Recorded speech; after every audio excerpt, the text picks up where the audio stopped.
c'est Lexi, j'espère que vous allez super bien les mecs, moi ça va tranquille. Aujourd'hui on se retrouve pour votre série Actu Foot de la semaine, Lexi News, c'est parti. Bon et bien sûr comme d'habitude, si tu soutiens le projet et que tu veux faire avancer la série, n'oublie pas le petit pouce bleu, ça me ferait super plaisir.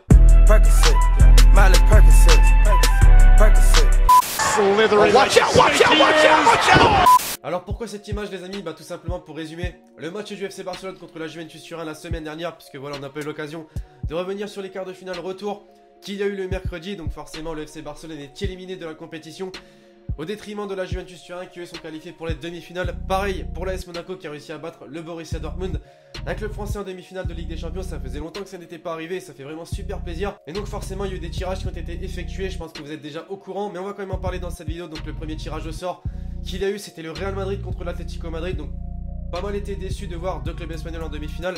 Moi personnellement je trouve que c'est une bonne chose, parce que comme ça on n'a pas une finale 100% espagnole comme il peut y avoir à ces dernières années justement. Et forcément pour l'autre demi-finale on a le club français l'AS Monaco qui va affronter la Juventus Turin. J'étais un petit peu déçu aussi, puisqu'on va dire que la Juventus Turin, bah, c'est une grosse équipe, hein, surtout la défense. Au match retour, ça va se jouer à Turin, donc ça va vraiment être très compliqué pour les Monégasques. Mais bon voilà, t'es en demi-finale de Ligue des Champions, donc t'es obligé on va dire de jouer contre des grosses équipes comme ça. Donc dites-moi dans les commentaires les potes, vos pronostics pour ces différents matchs de Ligue des Champions. Bien sûr la semaine dernière on a également connu les demi-finalistes de la Ligue Europa, avec forcément le club français l'Olympique Lyonnais qui s'est également qualifié au pénalty contre le Besiktas. Et au niveau du tirage au sort, ils sont tombés contre l'Ajax Amsterdam, le club néerlandais. Un club qu'il ne faut quand même pas sous-estimer les amis, puisque c'est quand même un super club qui a réussi à battre Schalke 04, qui n'est pas n'importe qui en Allemagne. Et après pour l'autre tirage au sort, t'avais Manchester United qui sont tombés contre Celta Vigo, le club espagnol. Donc franchement j'espère, et on espère tous forcément une finale Manchester United contre l'Olympique Lyonnais. Ce serait vraiment super beau à voir. Mais encore une fois, dites-moi vos pronostics dans les commentaires. Bon, la semaine dernière était une semaine Ligue des Champions, mais pas que les amis, puisque ce dimanche 23, il y a également eu le El Clasico entre le Real Madrid et le FC Barcelone. Un match vraiment fantastique, puisqu'il y a vraiment eu pas mal de buts et pas mal de choses inattendues on va dire, notamment à la fin du match avec le but de Messi à la dernière seconde. Donc on va revenir sur ce match justement. Un match qui s'est donc clôturé sur un score de 3-2 les amis en faveur du FC Barcelone, avec comme buteur pour le Real Madrid Casemiro, mais également James Rodriguez. Et pour le FC Barcelone, t'avais Ivan Rakitic et Lionel Messi qui étaient vraiment énormes dans ce match, on va pas se mentir, c'est lui qui a donné la victoire au Blaugrana. Contrairement à Ronaldo qui pourtant je l'aime bien, voilà, mais était plutôt comme ça lors de ce match.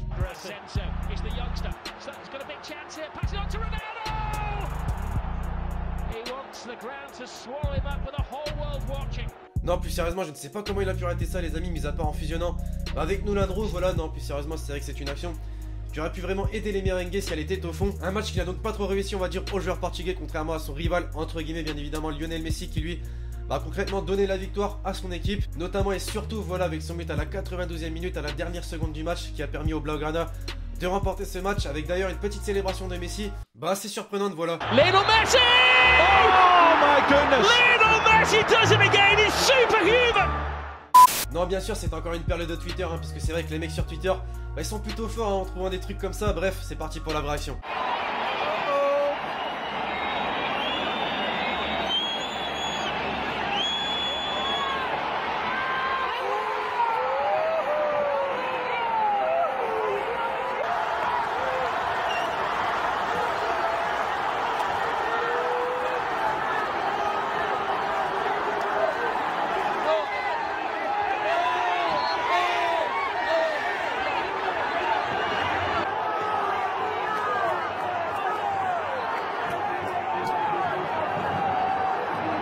Donc voilà, encore une fois on peut souligner le génie de Messi, hein, que tu sois supporter du Real Madrid ou forcément du FC Barcelone, tu peux que apprécier un joueur comme ça évoluer dans le football actuellement. Et vous avez vu les mecs sa nouvelle célébration qui a d'ailleurs pas mal provoqué les supporters madrilènes, notamment puisqu'il a retiré son maillot et il a retourné avec son nom Messi vers les supporters madrilènes justement, donc forcément de quoi les faire rager, même si forcément c'est un joueur que tu respectes, puisque bah sur ce match c'est lui qui donne la victoire à son équipe. Bref, on peut dire que le joueur argentin a redonné espoir au FC Barcelone les gars, tout simplement puisqu'ils sont premiers de la Liga avec 75 points. Alors bien évidemment le Real Madrid a un match de moins avec 75 points également, mais ça permet forcément au Blaugrana d'avoir une petite chance de finir premier de ce championnat. Bien sûr ce n'est pas encore fait, mais ça va dans tous les cas se jouer entre les deux clubs, Real Madrid et FC Barcelone. Bon, c'est vrai que depuis tout à l'heure je vante pas mal Lionel Messi, notamment pour ses exploits lors du El Clasico. Bah les gars, on va encore parler de lui puisqu'il a battu un record entre guillemets bien évidemment, enfin entre guillemets c'est un énorme record quand même, puisqu'il a atteint la barre des 500 buts avec le FC Barcelone dans sa carrière. Bien sûr pas les mots encore une fois pour décrire cet exploit de Lionel Messi, qui est un des seuls joueurs capables d'atteindre la barre des 500 buts dans un club. Forcément c'est pas un Olivier Giroud, avec tout le respect que j'ai pour lui, hein, bien évidemment, qui va atteindre la barre des 500 buts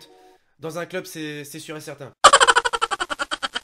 On poursuit l'équipe désormais avec un autre très gros match qu'il y a eu ce week-end. On passe en Ligue 1 cette fois-ci avec l'AS Monaco qui était opposé à l'Olympique Lyonnais au Parc OL, et tout s'est bien passé pour le club monégasque puisqu'ils ont remporté ce match 2-1, forcément un match très important pour eux puisque s'ils remportaient ce match, ça leur permettait d'assurer un peu plus leur première place devant le Paris Saint-Germain. Ils ont donc remporté ce match 2-1 avec comme buteur Radamel Falcao et Kylian Mbappé, encore une fois le joueur de 18 ans qui a encore marqué dans ce match. Encore une fois, on peut dire que s'ils remportent le championnat de France cette saison, ils ne l'auront pas volé, hein, c'est sûr et certain, puisque forcément il faut une saison exceptionnelle. Donc dites-moi dans les commentaires les potes si vous pensez que l'AS Monaco va terminer premier de ce championnat à la fin de la saison. Dans tous les cas, selon moi, ils sont vraiment super bien partis. Je suis Hatem Ben Arfa. Je suis atteint d'une maladie très rare, le cancer du banc de touche. J'ai attrapé cette maladie en arrivant au Paris Saint-Germain. Au début, j'y croyais pas trop. Je me disais que si j'étais sur le banc, c'était juste un plan stratégique du coach. Mais à un moment donné, j'ai bien vu que j'étais sur le banc plus que le banc lui-même. Bon les mecs, j'imagine que vous vous rappelez forcément de cette vidéo, voilà, elle a fait pas mal de buzz ces derniers temps sur les réseaux sociaux notamment. Hatem Ben Arfa se plaignant de ne plus jouer au Paris Saint-Germain et demandant justement sa chance à Unai Emery. Et bien les gars, cette vidéo ne l'a pas empêché d'annoncer qu'il voulait rester dans le club de la capitale la saison prochaine. Donc un choix plutôt bizarre, on va pas se mentir, même si assez logique également, puisqu'il voulait absolument percer au PSG. Donc est-ce que ça va se faire la saison prochaine avec Unai Emery? Selon moi, ça va pas être tâche facile puisqu'il ne le fait pas jouer, on va dire. Mais bon voilà, il veut rester au PSG, on verra bien ce que ça va donner la saison prochaine. Numéro 6, numéro 6, numéro 6.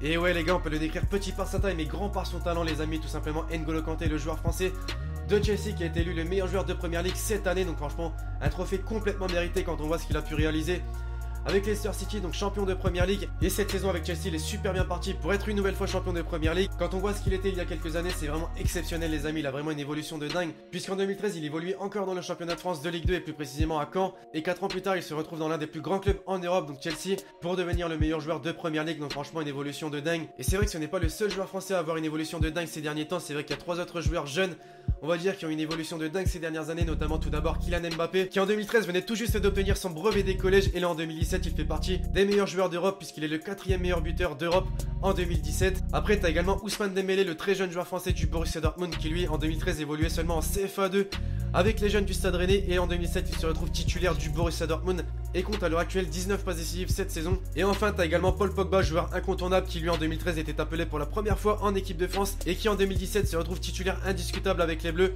et devient également le joueur le plus cher de l'histoire du football lorsque Manchester United l'a acheté à la Juventus Turin. Donc franchement, 4 belles évolutions dans le football français qui fait franchement extrêmement plaisir puisqu'en équipe de France, c'est tout bon pour nous. Bon l'équipe, je viens de terminer de tourner la vidéo et je viens de m'apercevoir que je n'ai pas mis le top but de la semaine forcément. Je vais le mettre désormais, c'est tout simplement Matic, son but contre Tottenham qui était exceptionnel. Je vous laisse admirer le chef-d'œuvre, un long shot digne des plus grands.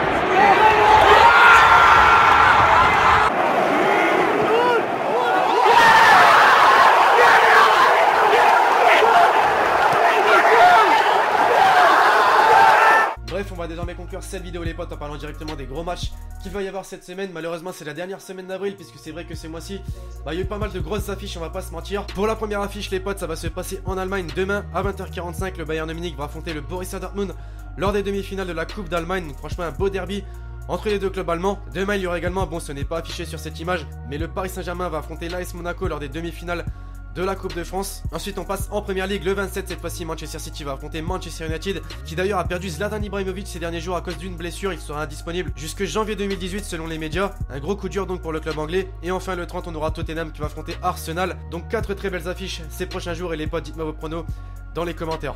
Donc voilà l'équipe, cet épisode 18 de Lexi News est déjà terminé. Je compte sur vous si vous l'avez kiffé pour me péter cette barre de like et à me dire dans les commentaires ce que vous avez pensé des différents sujets qu'on a pu traiter dans la vidéo. Et donc écoutez, d'ici là je vous dis à la prochaine pour une nouvelle vidéo. C'était Lexi.